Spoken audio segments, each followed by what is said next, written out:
సోదరి సోదరులారా, మెడికల్ కాలేజీలు ప్రైవేటీకరణ వ్యతిరేకంగా వైసీపీ జరుపుతున్నటువంటి ఉద్యమానికి సిపిఐ పూర్తి సంఘీభావాన్ని మద్దతుని తెలియజేస్తా ఉంది. ఇవాళ మెడికల్ కాలేజీలు ప్రైవేటీకరణ అంటే పేద వర్గాలకి విద్యా వైద్యం దూరం చేయడం తప్ప మరొకటి కాదు. ఈ దేశ తొలి ప్రధాని జవహర్లాల్ నెహ్రూ ప్రభుత్వ రంగ సంస్థల్ని ఆధునిక దేవాలయాలుగా పోలుస్తూ ఆయన అనేకమైనటువంటి ప్రభుత్వ రంగ సంస్థల్ని, ప్రభుత్వ రంగంలో విద్యా సంస్థల్ని నెలకొల్పి ఈ దేశ అభివృద్ధికి ఒక పునాది వేయడం జరిగింది. కానీ ఇవాళ ఉన్నటువంటి ప్రభుత్వాలు ప్రభుత్వ రంగం అంటేనే ఒక భూతంలాగా ఈ ప్రభుత్వ రంగాన్ని పూర్తిగా విధ్వంసం చేసేటువంటి కార్యక్రమంలో ఇవాళ కేంద్ర రాష్ట్ర ప్రభుత్వాలు పనిచేస్తా ఉన్నాయి. ఇవాళ ప్రైవేటీకరణ ఏదైనా ఇవాళ ఎక్కడైనా ఒక సంస్థ జరిగిందని అంటే కేవలం ప్రైవేటు వ్యక్తులు లాభార్జన కోసం తప్ప మరొకటి కాదు.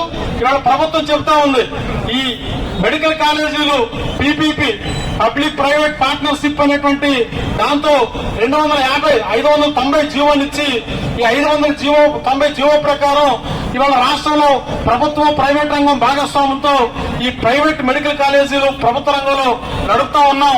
దీనివల్ల పేదలకి లబ్ధి జరుగుతుందని చెప్తా ఉన్నారు.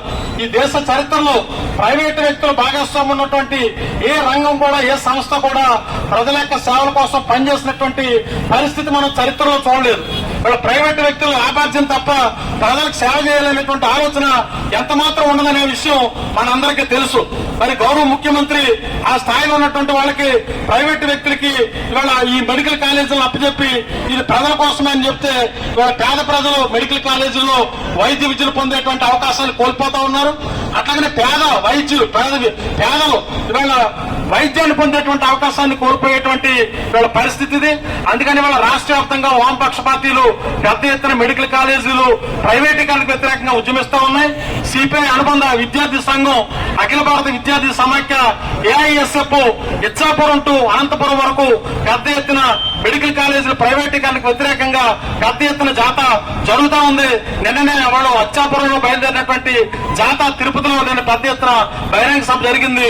ఇవాళ రాష్ట్ర వ్యాప్తంగా విద్యార్థి సంఘాలు, ఇవాళ విపక్ష పార్టీలు, వామపక్షాలు, ప్రధాన ప్రతిపక్షం ఈ మెడికల్ కాలేజీల ప్రైవేటీకరణ వలన ఈ రాష్ట్రానికి నష్టం, ఈ రాష్ట్రంలో ఉన్నటువంటి పేద మధ్యతరగతి ప్రజలకు తీవ్రమైనటువంటి నష్టం అని చెప్పి గొంతెత్తి ఘోషిస్తా ఉన్నా ఇవాళ ప్రభుత్వం పట్టనట్టుగా ఉంటూ ఇది కేవలం ప్రైవేటీకరణ చేయడము, ప్రభుత్వ రంగ సంస్థల్ని అలాగే ప్రభుత్వం ప్రైవేటు కలిపి మెడికల్ కాలేజీ జరపడం ఈ రాష్ట్ర అభివృద్ధి కోసం, పేద ప్రజల అభివృద్ధి కోసం అని చెప్పి నమ్మబలుగుతా ఉన్నారు. ఇవాళ 75% సీట్లు కన్వీనర్ కోటాలో భర్తీ చేస్తామని చెప్తా ఉన్నారు. 25% సీట్లు ఇవాళ యాజమాన్య కోటాగా తీసుకుంటామని చెప్పారు. ఇవాళ యాజమాన్య కోటాలో ఉన్నటువంటి సీట్లు 50 లక్షల నుంచి ₹1 కోటి వరకు సీట్లు అమ్ముకునేటువంటి పరిస్థితి. ఇవాళ 60 సంవత్సరాల లీజు పేరుతో ప్రభుత్వంలో ఉన్నటువంటి ₹1 విలువైనటువంటి భూములన్నీ ప్రైవేటు వ్యక్తులకు దారాదత్తం చేస్తా ఉన్నారు.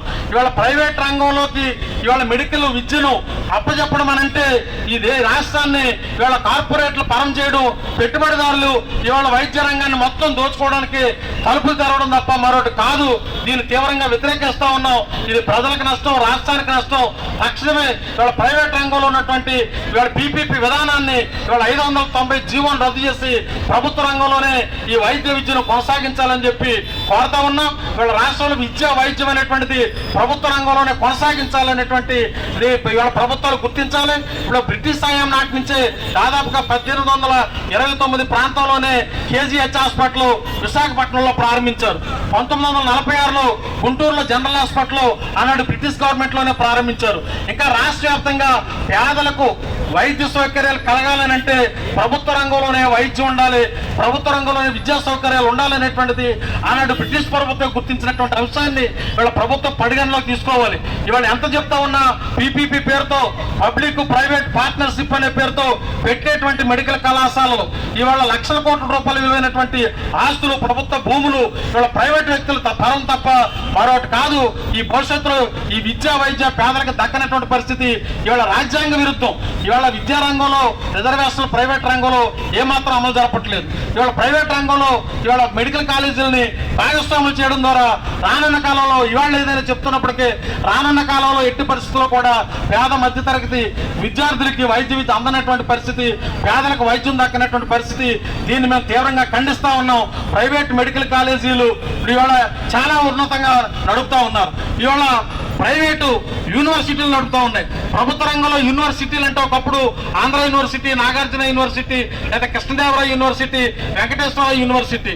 ఇవాళ కూటమి ప్రభుత్వం వచ్చిన తర్వాత అన్ని యూనివర్సిటీలు కూడా నిర్వీర్యమైపోయినాయి. ఉన్నత విద్య అనేటువంటిది లేనటువంటి పరిస్థితి. ఇవాళ యూనివర్సిటీలు అంటే కేఎల్ యూనివర్సిటీ, గీతంస్ యూనివర్సిటీ, ఇట్లా ప్రైవేట్ యూనివర్సిటీలు ఉన్నతంగా ఎదుగుతాయి.